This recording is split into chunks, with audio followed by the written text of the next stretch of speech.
Why hello everybody, how are you doing today? So I'm in a bit of an experimental mood this week if you haven't noticed. Seeing as I'm trying so many different things with these survival challenges just to like keep myself entertained and not get bored doing the same shit over and over again. And a little thing that you guys didn't know about me is that I'm a really big fan of urban legends and myths and mythology, and I just really love that shit. I love how stories evolve over time and why people create stories and what they mean to people in the future. I find all that shit infinitely fascinating. So I wanted to take two sets of mythological characters and compare them to one another and basically see how they stack up in terms of just raw power. The two groups I'm comparing today are modern American myths versus Greek mythology. And a lot of you guys might not think of some of these as American mythologies, but that's exactly what they are. If you go thousands of years in the future and how those people will look back on our stories that we tell today, they will look at them the same way that we look at Greek mythology. They are used in very much the same way that characters like Zeus and Achilles were used back then. There are stories that are written about over and over and over again by several different writers. They were used in ad campaigns and in propaganda to help people support wars and all manner of other different things. Not everyone back in the day worshipped Zeus as a god. To a lot of people, he was just a fictional character. And today, he's a fictional character to pretty much everybody. But we hold them up as these mythological characters. And I have absolutely no doubt that in the future, characters like Superman and Spider-Man and Luke Skywalker are all going to be hailed as the myths and legends of today. And that shit is just so fucking cool to me, you know? And you know, I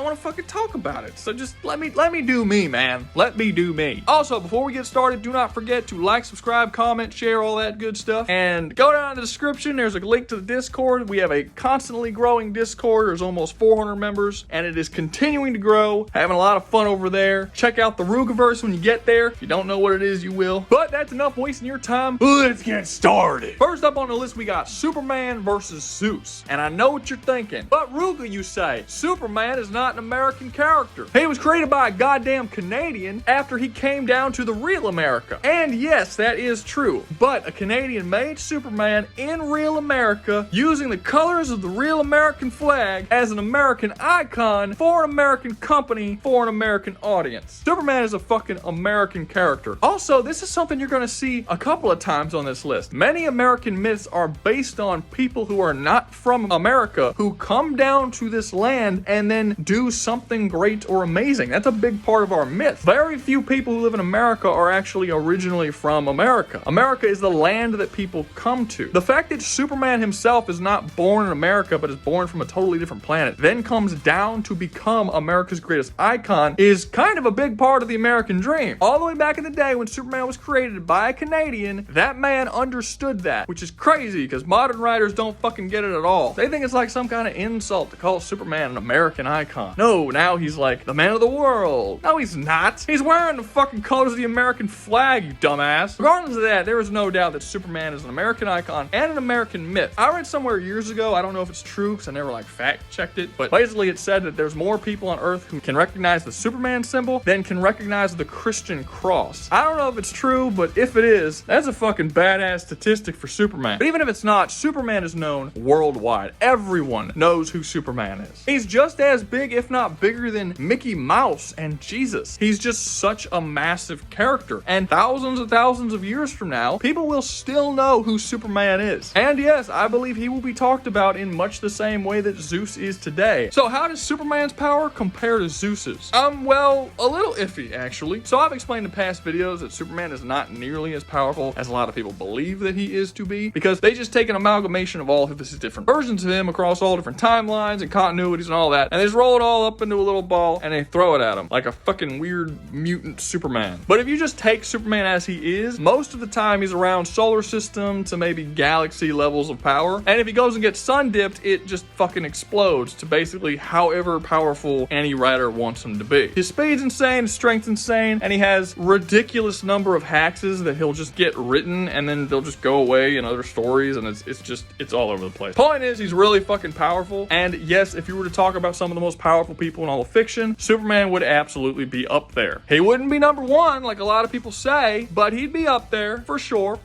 But how will he do against Zeus? So like Superman, Zeus is also not as powerful as most people think. He's not the most powerful of the gods like he is in most American media. A lot of other gods are stated directly or very heavily implied to be significantly stronger than he is. There's this ancient story that was written about Zeus where basically Hypnos, the god of sleep, he likes to go around and fuck with people. He fucks with Zeus and he shouldn't have, and Zeus gets pissed and starts chasing him, right? Hypnos, not wanting to get his shit pushed in, goes all the way to his mother Nyx, who's like the primordial goddess of the night. The primordials are the beings that actually created the universe before the existence of the gods. And then when Zeus chases Hypnos, he runs into Nyx and is like, no, I'm not going to fuck with her. So Hypnos spends basically all the rest of reality never leaving Nyx's side because he's terrified of Zeus and knows that Zeus will kill him the moment that he leaves. But Zeus refuses to go and actually kill Hypnos, which he wants to do because he doesn't want to fuck with Nyx. Nyx is shown in the story to be powerful enough that Zeus doesn't want to fuck with her, despite the fact that Zeus really, really wants to kill Hypnos. And there's a couple of different stories like this where Zeus is not necessarily shown to be the strongest being. The powers of the gods and primordials and different beings vary wildly in Greek mythology. Some of them are like island level, whereas some of them are like universal, and it just sort of ranges from everywhere in between. The entirety of Greek mythology just isn't quite as strong as you would think it is when you actually go back to read the real Greek stories that existed back then. For instance, if you ever played God of War or whatever, you know what the Titans are. There's these giant fucking behemoth-sized creatures that were the parents of the gods, and they did all kind of fuck shit, and they created aspects of the universe and stuff before the gods were even born. It's like a whole thing. Most of that stuff is true with some changes here and there. The strongest of all the Titans was named Typhon, and he was so powerful that none of the Titans all combined could deal with Typhon. He was just so unbelievably overpowered. He ended up being taken on by Zeus and defeated. How was he defeated? Zeus threw Mount Etna at him, and it crushed him, and that's how he defeated him. He buried him under Mount Etna, and Typhon couldn't get up. So for the rest of eternity, Typhon was just trapped, buried under this mountain. I don't know about you, but I think Superman could lift that fucking mountain. That's not actually that strong. And that's kind of the thing with Greek mythology. Like, all of these gods and primordials are said to do really crazy shit. Like, the gods didn't create the universe or anything, but the primordials did. And the gods are apparently equal to, or at least come close to, the primordials in some aspects. But despite bringing everything that exists into existence, their physical ability is really not impressive. You can find story after story after story after story of just gods and titans and primordials getting their fucking ass beat by pretty casual means in terms of gods going. So we wrap back around to the question, could Zeus defeat Superman? Fuck no. The entire world of Greek mythology is one planet, which is Earth, and then just an infinite realm of stars that were created by primordials a long time ago that Zeus did not create. And then Zeus just kind of took it all over after they were gone and then beat up a couple of stragglers and just ruled for a really long time. He was one of the strongest gods, although not the strongest, but he doesn't have any feats that are like universal or even more than that, which Superman does. A sun-dipped Superman can destroy multiple universes. All of Greek mythology is just one universe. But even so, even the weakest versions of Superman punching Zeus, he's gonna get hit harder than anyone in all of Greek mythology has ever gotten hit before, because physically they're pretty fucking weak. Gods in Greek mythology are really just physically like mountain and island and planetary level beings that have massive creation powers and can control the fabric of reality, but they don't actually have a whole lot of physicals. And that's pretty bad because Superman has fought a lot of people that can control the fabric of reality. So I don't think that's going to be an issue for him. So if Zeus can't compete in a fist fight, which he can't, he's gonna fucking die. Superman wins 10 out of 10 times. He doesn't even need to be sun-dipped to do so. Next up, we have Uncle Sam versus Alexander the Great. And again, this one might be a little weird because you're probably thinking that Alexander the Great isn't a mythical figure. He's a real person. I mean, he is, but mythical figures are often real people. For instance, Achilles, who is also in this list, is a mythical figure as well as a real person. Alexander the Great has two versions. He has the real historical version, and he has the version that has a bunch of myths built up about him. The version I am using in this particular matchup is the mythical version. That's the version where Zeus came down and took the form of a snake and then fucked Alexander's mother, who was also a witch, and then birthed Alexander. That is a part of the Alexander the Great story. It's not historically accurate, but it is a part of his myth. So for the purposes of this video, he absolutely counts as mythical. So since we're already talking about Alexander, let's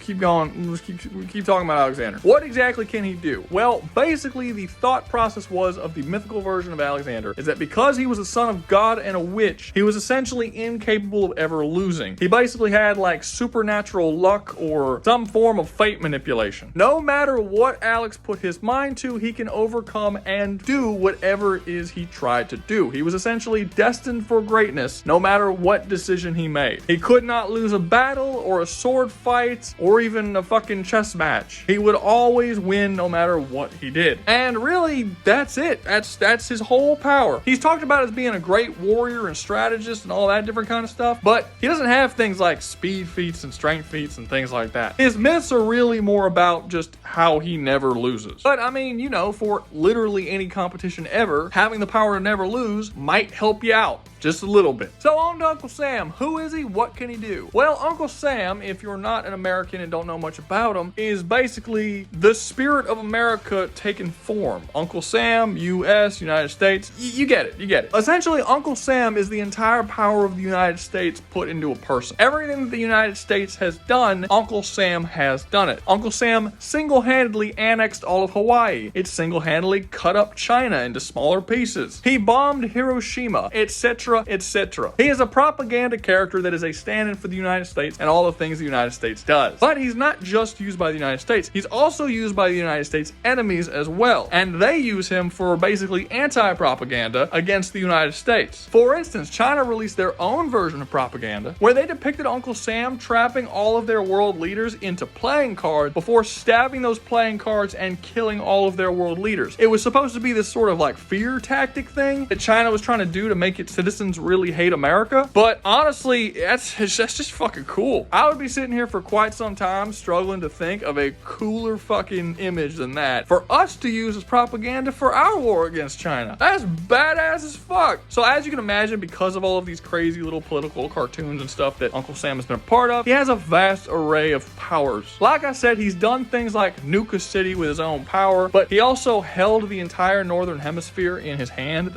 just held it there. I don't know why or what the context of that is, but he can do it. He can turn legitimate concepts into real people and then fist fight them and beat them and then destroy that concept. So for instance, he fought and killed the concept of fascism and communism. At one point in the political cartoon, he actually created like a conceptual version of Joseph Stalin, then fist fought him and killed him. And then by killing him, he not only erased Joseph Stalin from existence, but erased all of his influence that he had on Russia. That's a thing that he did. On top of that, he's basically just like a cartoon character. He's essentially like Bugs Bunny. He can basically just do whatever he wants and manipulate reality however he wants to an extent. He's not like a universal being. It's mostly involving like just our planet, so it's not like too over the top. But yeah, he's basically like a planetary level cartoon character that could just do whatever. And on top of all that, him being the spirit of America means that he actually can't be killed as long as America exists. But at the same time, America can't be destroyed as long as he exists, because at one point there was a comic that was made that was like an Uncle Sam comic where he went into an alternate universe where America didn't exist and the entire world was run by fascists, and him just being there basically made everyone start believing in American ideals, and America just sort of formed from him existing there. So he is the spirit of America. If America exists, he will exist. If he exists, America will exist, and they both sort of just exist together, if that makes any sense. Overall, Uncle Sam is actually a pretty fucking cool mascot to have for a country, and he's strong as shit. So yeah, good on us. That's a good one we had. So who wins, this weird Looney Tune godlike America dude, or a guy who's fated to just never lose ever? I don't know. I mean, Alexander can't win. Like, there's no way he could possibly overcome Uncle Sam. Like, Uncle Sam's just way too powerful, has way too many abilities, can't die. It's just crazy what the power gap is. But at the same time, he's fated to just never lose ever, no matter what. So how does Uncle Sam beat him? Like, what would happen if Uncle Sam just decided to go and erase his concept? Would fate just make it so that doesn't quite happen the way that Uncle Sam wants it to, and then Alexander would just keep living? Like, I don't know. This is a very weird contextual sort of fight that I'm not really aware of. I want to say that Uncle Sam would win, but then I would have to essentially remove Alexander's only power in order to have that happen. So it's like a whole thing. I'm gonna let you guys decide. I'm gonna give it to Uncle Sam just because, like, he's just so much more powerful. Fate can only work so much, right? You know, like if a snail has fate manipulation and a meteor hits Earth, is his fate manipulation going to make him survive that planetary destruction? It's like not possible for him to survive that, right? Like, that's like, fate can only go so far, right?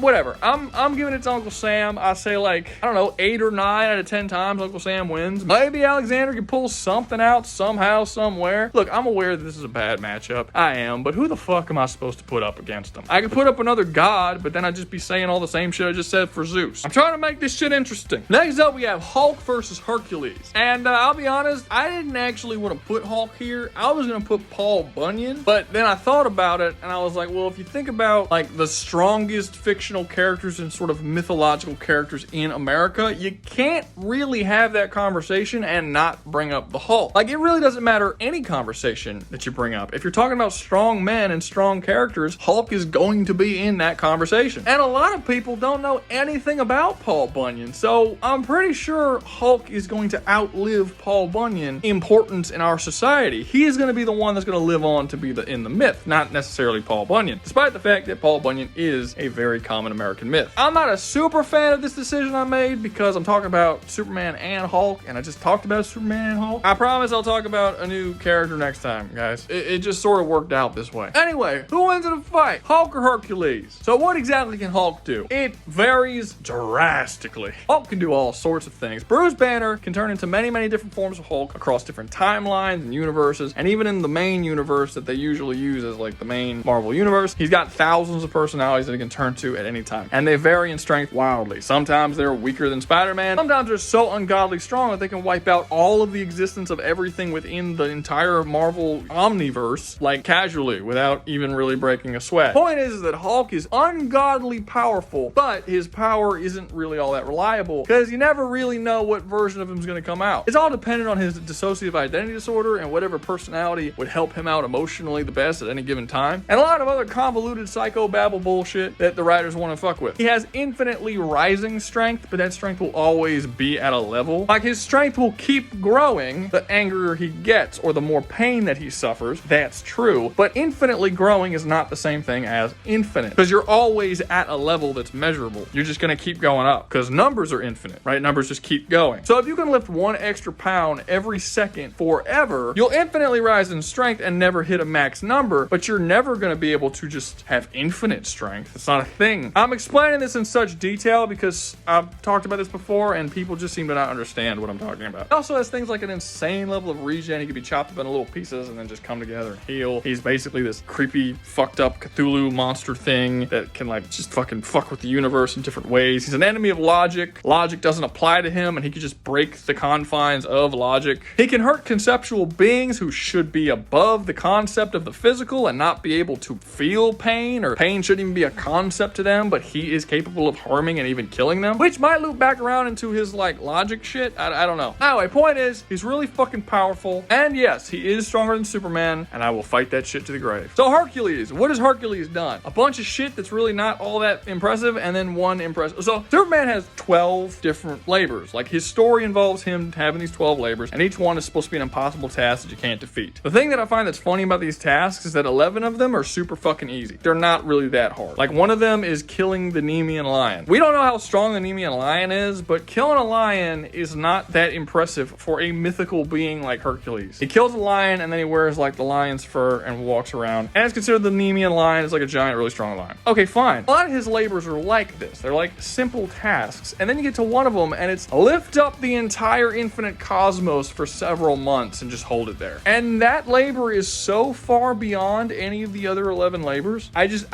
don't understand. You almost have to count it as a fucking outlier or something, because it's just so beyond. Look, in Greek mythology, you have the earth and then the cosmos and everything on top of the earth. What was believed in Greek mythology is that the earth was basically like the center. It was like, or the center bottom, I guess. I don't know. And it just existed there, and then everything was stacked on top of it. The skies were stacked on it, and that had weight. And then above that was the cosmos, and that had weight. And the cosmos just went forever. It was just infinite stars and infinite blackness, just as high as just forever. It's infinite. And Hercules was able to hold it up for several months without tiring. He had to do it in the place of Atlas because Atlas had to go do some shit. Not important. Point is that unlike Hulk, who does not have infinite strength, Hercules does have infinite strength in mythology. So technically, Hercules would be stronger. He would fight with Hulk, and as he fought with Hulk, Hulk would continuously get stronger and stronger and stronger, but he would never catch up to Hercules. So Hercules is stronger. So Hercules must win, right? No, Hercules actually isn't capable of winning, even against the weakest versions of Hulk for the most part. And that's mainly because Hulk has infinite stamina, can heal from being like ripped into little pieces. He has the green door, which I actually haven't even talked about yet, but the green door is basically a door to hell that connects all versions of hell to all versions of the real world, and the Hulk can choose to keep the green door shut shot so that he doesn't go through it. So anytime he dies, he just won't. He'll just stay alive. And when he kills someone, he can open the green door up for them and then close it behind them, and then they're just stuck in hell. And even if they have resurrection, they can't come back. They're just trapped. He basically controls the gateway to hell, and he can decide who can come back and forth and who can't. He can resurrect other people. He can trap people there. Even people who die and weren't going to go to hell, he can force them into hell and then lock the door behind them. It's like a whole thing that he was added during the Immortal Hulk storyline. Not important. Well, kind of, because you can use it for this fight. But basically, because of all this, Hercules is not actually capable of killing Hulk, and Hulk can still harm conceptual beings, even beings that aren't capable of being harmed. So it really doesn't matter how much stronger Hercules is than Hulk, or how much more durable he is, Hulk will still be able to harm him. Unlike Hulk, Hercules can die by pretty normal means. In Greek mythology, he could be hurt by like swords and shit. Like, he could be killed very normally. I know this is kind of ridiculous, because if you can hold infinite weight over your head, then you should have infinite durability, but that's not how it works in Greek mythology. They don't care about science. So you can't really use science as like a thing when talking about it. You just have to sort of go with what they want to do, and that's okay, whatever. He gets hurt by swords. So Hulk wins, although it is dependent on the version. If he turns into regular basic bitch Savage Hulk that can be beat by Spider-Man, then it's possible he can knock him out, because that version has been knocked out before. However, if it's any of the higher versions, he can't possibly do anything to him, because those versions just can't get knocked out. Their head can literally be crushed and they'll just heal back with no knockout. So yeah,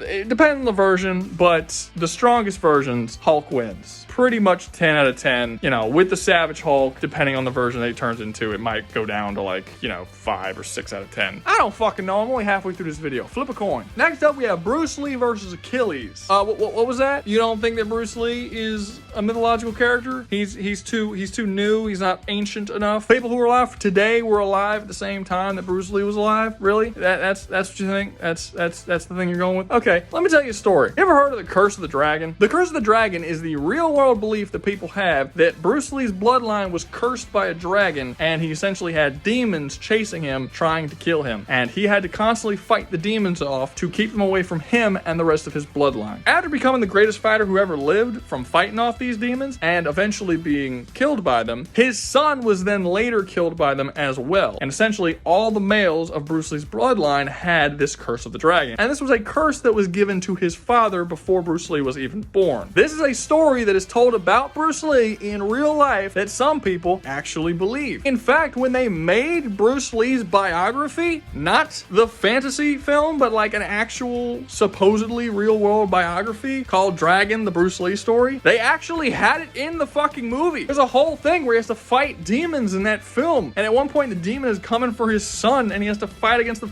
It's a real thing in the movie. This is an actual theory that people have as to why Bruce Lee and his son both died at such a young age and around the same age. This is just one of countless myths that exist around the person who is Bruce Lee. He can punch faster than a film can pick up. His 1-inch punch is like getting hit by a semi-truck. He's the greatest fighter who ever lived. Yada, yada, yada, yada. Yes, Bruce Lee is absolutely a mythological figure who has been built up in people's minds as something more than he ever was when he was actually alive. There is no questioning that. If you go through his story and look at it from all the myths, it's a fucking fantasy tale. And there might be a few other people who are saying, well, he's not an American myth, he's a Chinese man. Well, bullshit. He's actually half Chinese, half American. Let's be clear about that. He's mixed. His son Brandon Lee was a quarter Chinese. But regardless, this isn't about the man Bruce Lee. This is about the mythology of Bruce Lee. And the mythology of Bruce Lee was absolutely created in the United States. China doesn't think of Bruce Lee like we Americans do. The tale of Bruce Lee bringing martial arts from the East over into the United States and basically building a life for himself and doing all that, his whole story is an American story. Much like Superman, like I've already talked about, it's a story of a foreign man coming here and building something greater for himself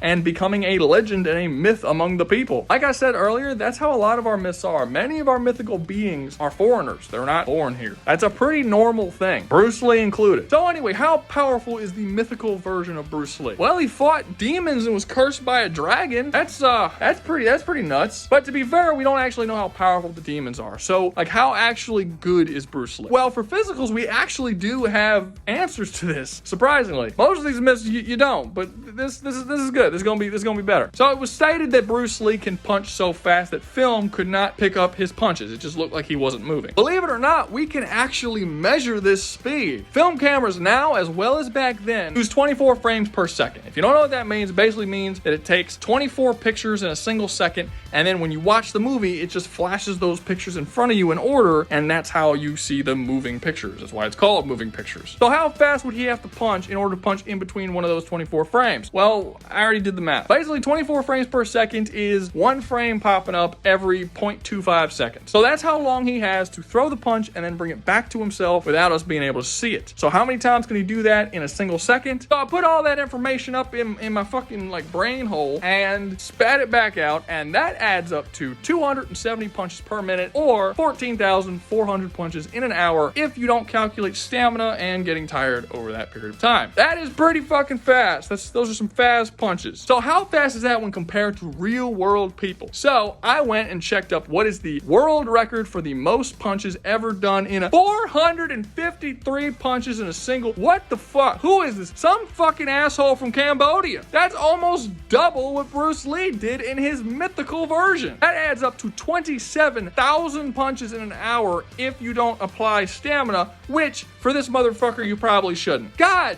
damn, I should put this motherfucker up against Achilles. So looking at Bruce Lee, his punching is impressive, but apparently not as impressive as it seems, considering it's damn near half of what the world record is. Okay, well, what about strength? All right, well, it's stated that his 1-inch punch is like getting hit by a semi-truck. That's all that's said. We don't know speed. We can assume top speed, like 80, 90 miles an hour, 100, we don't know. Point is, it's pretty fucking strong. A semi-truck would have absolutely no issues just running right through a fucking house, easily small building, and that's really just the 1-inch punch. That's a punch from 1 inch away. That's not like a fully cocked from the back, full-on punch, which is probably considerably even stronger than that. So the mythical version of Bruce Lee might even get up to like large building level. On top of that, you have some other myths that are gonna help him here, like for instance, him being the greatest fighter to have ever lived. There's also that story that was going around about him beating 2 Chinese ping pong champions using nothing but a pair of nunchucks, and then you can find like that video on YouTube about it where someone like faked it and it looks real and people actually believed it when they were watching it, that was a real thing. But yeah, this clearly shows a level of skill that is fucking insane. So yes, the mythical version of Bruce Lee is a pretty fast, not as fast as you'd think, stupidly fucking strong, really skilled, really accurate fighter who is the greatest fighter who ever lived. So how does he do against Achilles? Achilles is said to be the greatest fighter in all of Greece. When he was a child, his very overprotective mother decided to bring him to the river Styx and then dip him as a little baby, sounds super dangerous by the way, by his heel, and then just dip him into the water and then pull him out. But because she was grabbing onto his heel when she dipped him, no water touched that point, so that became his one vulnerable spot. Essentially, anywhere you try to hit Achilles, you cannot physically damage him, with the exception of that one spot on his heel. So, greatest fighter in all of Greece, as well as completely indestructible and can't be killed no matter what weapons you hit him with. Complete invulnerability. So, as far as speed and strength and stuff like that, we don't know. He just couldn't be beaten in a fight no matter who fought him. As far as we could tell, I suppose his physical stats were pretty normal. All the stories talk about his skill, none of the stories really talk about his speed or strength. So, how does he do against Bruce Lee? And as far as physical fighting goes, he's not as skilled, he's not as strong, and he's not as fast. So, it seems like Bruce Lee should win. The problem here is that Bruce Lee has no way of actually killing him. Unless someone tells him about the heel thing, which they probably won't, he's not gonna, like, do that. Like, who the fuck attacks the heel? It's just straight up luck that he ended up dying in the original myth in the first place. A fight between Achilles and Bruce Lee would be very, very simple. Bruce Lee would fuck him up for a really long time without him really being able to even fight back. And then eventually, Bruce Lee's either gonna get tired or worn or bored. I don't know, whichever. And Achilles is just gonna get one good hit in, and then Bruce Lee's fucking dead. It's gonna be a battle of attrition. And it's gonna be a battle of attrition that Achilles is gonna fucking win. Now, I should note, because I feel like some smartass in the comments is gonna bring it up, I am aware that Bruce Lee probably knows about Achilles and knows his weakness. I'm taking that away from him, okay? He's not going in with knowledge because he's from the future. I'm not doing that. If that was the case, then yeah, he'd win. If you take him out, if you pull him out of time and put him in the same arena Bruce Lee would know the fucking weakness that he's got, the Achilles heel thing. Everybody knows it. He would know it, and he would kill him pretty easily. But if we're not giving him advanced superior knowledge, then, you know, he loses. And I would actually give Achilles the win 9 out of 10 times, and the only reason why I'm giving it 9 out of 10, not 10 out of 10, is because maybe one of those 10 times there's a chance that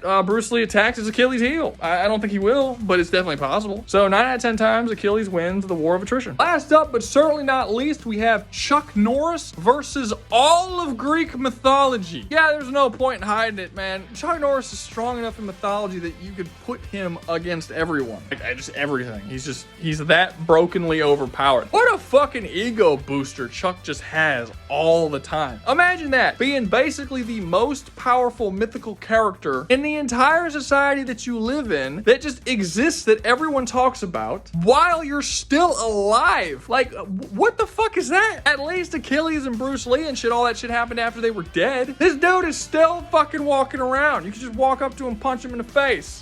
You'd hurt him. Like, you wouldn't fucking explode like the myths say. And you know what the funny thing is? These myths were originally created as an insult to Chuck Norris, and he took them and he like made them work. Now, I know a lot of you kids weren't alive in the 80s and 90s, but the whole Chuck Norris jokes thing, where it comes from is that Chuck Norris made a lot of really terrible movies and television shows for a long time. Walker, Texas Ranger doesn't count. It's actually not that bad, but he made a lot of really terrible shit. And in these movies, he just did more and more ridiculous shit. I remember there was one movie I saw where he plays like this guy who lives in the woods, and these guys are coming down to chop the trees down. It's like a don't kill environment movie. And the dudes come down to chop down the tree with a chainsaw, and he walks up and he fucking grabs the chainsaw with his bare hands, and he just stops the chainsaw. And then he just punches the guy and he fucking kills him in one punch. And this was just like, there's like all kinds of shit, like all kinds of movies and shows and shit where he would just show up and do crazy ass shit like this. In Walker, Texas Ranger, the show that I just said is actually not that bad. He wrestles a fucking bear, and then after he's done wrestling the bear looks at him, like gets up all tired and shit because, oh man, I just wrestled Chuck Norris. And then he looks at Chuck Norris's face, and Chuck Norris looks at him in the eyes, and he just like looks at him. And then he like mentally mind fucks the bear. There's like this mystical music in the background, and then the bear just freaks out and runs away. And he just like mind fucked the bear with his eyes.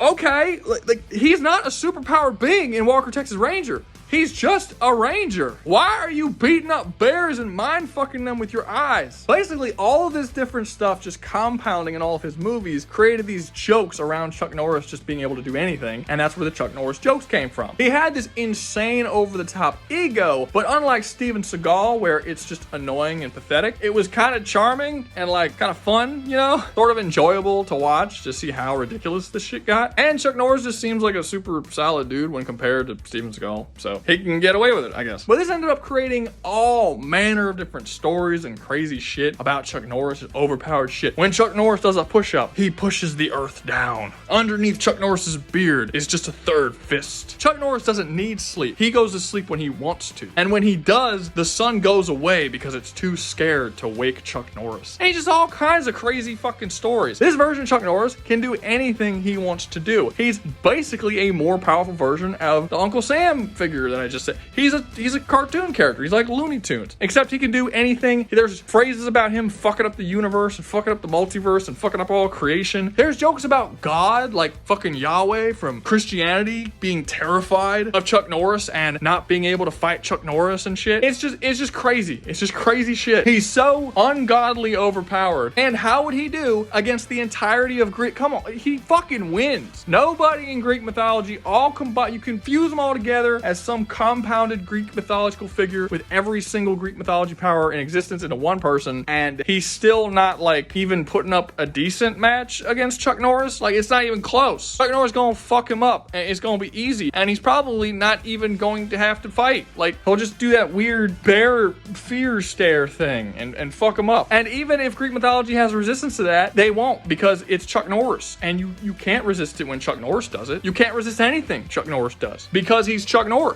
Norris. That's what Chuck Norris is. Chuck Norris could beat every person on this list on both sides relatively easily. And if you're saying, well, Chuck Norris did appear in a DC or Marvel comic, fought one of these characters, and yeah, that's the DC version. We're talking about the mythical version, and the mythical version doesn't lose. He can't. Chuck Norris wins. Chuck Norris beats everybody on this whole list, both sides of the list, 10 out of 10 times, without even struggling. Most of them give up before even fighting. They're too scared. Chuck the motherfucker Norris wins the whole list. But that's gonna be all for me today. Hope you enjoyed the video. I know this is a little different outside of my general purview of what I do, but like I said, I'm trying to do a bunch of new shit. I like to explore new avenues. I don't want to just do video game characters all the time or just do Doom videos or whatever. I'm just gonna do, I wake up in the morning and then a thing just pops in my head. I'm like, all right, let's do that. And that was what popped in my head this morning. So that's what I made. And I chose to gift the people with my random bullshit thoughts and ideas. You're welcome. Don't forget to like, subscribe, share, join the membership and the Discord. And you all be sure to stay safe out there, you hear?